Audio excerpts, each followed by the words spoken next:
បើសួស្តីអ្នកទាំងអស់គ្នាសូមស្វាគមន៍មកកាន់អាស្ដាចង់ដឹងជាមួយខ្ញុំសវណ្ណហើយអ្វីបានជាមនុស្សភាគច្រើនកំពុងជ្រើសរើសយកទីផ្សារ Forex ថ្ងៃនេះយើងនឹងលើកនៅគុណសម្បត្តិ6យ៉ាងដែលជំរុញឲ្យមានការជួញដូរនៅក្នុងទីផ្សារ Forex ទី1គឺមកពីវាមិនមានកម្រៃជាងសារនិយាយទៅគឺវាគ្មានអន្តរការីបដូរឬក៏ទូទាត់ថ្លៃក្នុងទីផ្សារ Forex ទេឈ្មោះកណ្ដាលភាគច្រើនត្រូវបានផ្ដល់សំណងសម្រាប់សេវាកម្មរបស់ពួកគេតាមរយៈ bid ask spread ឬក៏ការស្នើសុំការដេញថ្លៃដែលអ្នកអាចចាត់ទុកថាជាកម្រៃជាងសារតិចតួចមួយប៉ុណ្ណោះដែលអ្នកត្រូវបង់ឲ្យឈ្មោះកណ្ដាលរបស់អ្នកដើម្បីអាចមានសិទ្ធិជួញដូរនៅក្នុងទីផ្សារមួយនេះបានយើងនឹងសិក្សាបន្ថែមទៀតអំពី bid ask spread ឬក៏ការស្នើសុំការដេញថ្លៃនៅវីដេអូផ្សេងទៀតខាងមុខហើយអត្ថប្រយោជន៍ទី2គឺថាទីផ្សារ Forex មានច្បាប់តែមួយចំនួនប៉ុណ្ណោះក្នុងការជួញដូររូបិយប័ណ្ណមិនសូវមានច្បាប់ដូចជាផ្សារភាគហ៊ុន future ឬ option នោះទេវាមិនត្រូវបានគ្រប់គ្រងដោយស្ថាប័នកណ្ដាលណាមួយហើយច្បាប់ជួញដូរដែលអ្នកត្រូវអនុវត្តគឺត្រូវបានផ្ដល់ដោយ broker របស់អ្នកអត្ថប្រយោជន៍ទី3គឺវាជាទីផ្សារ24ម៉ោងអ្នកមិនចាំបាច់រងចាំគេបើកទ្វារដោយគេបើកផ្សារចាស់នោះទេបើចង់ជួញដូរពេលណាក៏បានផ្សារ Forex បើក24ម៉ោងក្នុងមួយថ្ងៃដូច្នេះប្រសិនបើអ្នកធ្វើការនៅពេលថ្ងៃហើយអ្នកចង់មើលការធ្វើពាណិជ្ជកម្មរបស់អ្នកនៅពេលល្ងាចឬពេលយប់អ្នកអាចធ្វើបានយ៉ាងងាយបើគិតទៅវាគឺជាអត្ថប្រយោជន៍មួយដ៏ធំធេងពីព្រោះជាពិសេសនៅគ្រាដំបូងគ្មាននរណាម្នាក់ពិតជាចង់ឈប់ពីការងាររបស់ខ្លួនទៅធ្វើពាណិជ្ជកម្មនៅទីផ្សារ Forex សតនោះទេព្រោះវាជាអ្វីដែលថ្មីហើយអ្នកប្រហែលជាចង់ពិនិត្យមើលថាតើវាកំពុងដំណើរការយ៉ាងណានិងចង់ទទួលបានបទពិសោធន៍បន្ថែមទៀតជាមុនសិនដើម្បីត្រៀមធ្វើការជួញដូរអញ្ចឹងអ្នកអាចធ្វើពាណិជ្ជកម្មក្នុងពេលទំនេររបស់អ្នកក៏បានសូម្បីតែ10នាទីមុនពេលចូលគេងក៏បានដែរហើយនេះគឺជាភាពងាយស្រួលមែនទែនអត្ថប្រយោជន៍ទី4គឺនៅក្នុងទីផ្សារ Forex គឺផ្ដល់ឲ្យអ្នកនៅ leverage ឬក៏អានុភាពនៅក្នុងការធ្វើពាណិជ្ជកម្ម Forex leverage អាចធ្វើឲ្យប្រាក់បញ្ញើតូចមួយ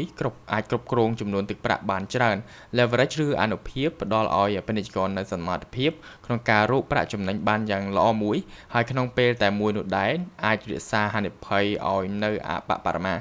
យើងនឹងពិនិត្យមើលឲ្យលម្អិតអំពី leverage ឬក៏អានុភាពឲ្យកាន់តែច្បាស់នាពេលខាងមុខទៀតប៉ុន្តែឥឡូវគ្រាន់តែដឹងពីមូលដ្ឋានគ្រឹះសិនក៏បានដែរបើសិនឈ្មោះកណ្ដាល Forex ផ្ដល់នៅ leverage ឬក៏អានុភាព50ទល់នឹង1នោះមានន័យថាប្រសិនបើអ្នកមានប្រាក់បញ្ញើ$200នៅក្នុងគណនីរបស់អ្នក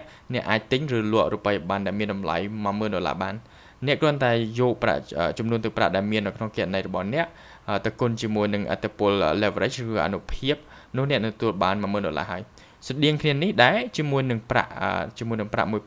អ្នកអាចធ្វើពាណិជ្ជកម្មជាមួយប្រាក់បាន$50,000ហើយយើងនឹងនិយាយលម្អិតអំពី leverage នៅក្នុងការបរៀនបន្ទាប់ទៀតដូច្នេះកុំបារម្ភប្រសិនបើអ្នកមិនទាន់សូវយល់ពី leverage អត្ថប្រយោជន៍ទី5នៃទីផ្សារ Forex គឺថាវាងាយស្រួលណាស់ក្នុងការចូលនិងចេញពីទីផ្សារអ្នកអាចគិតថាការចាប់ផ្ដើមក្នុងនាមជាអ្នកជួញដូររូបិយប័ណ្ណអាចធ្វើឲ្យអ្នកខាត់បង់ប្រាក់ជាច្រើនហើយមនុស្សជាច្រើនភ័យខ្លាចបែបនឹងឯងហើយមិនចង់ចាប់ផ្ដើមធ្វើពាណិជ្ជកម្ម Forex ពីព្រោះពួកគេគិតថាពួកគេត្រូវការប្រាក់$10,000ដើម្បីចាប់ផ្ដើម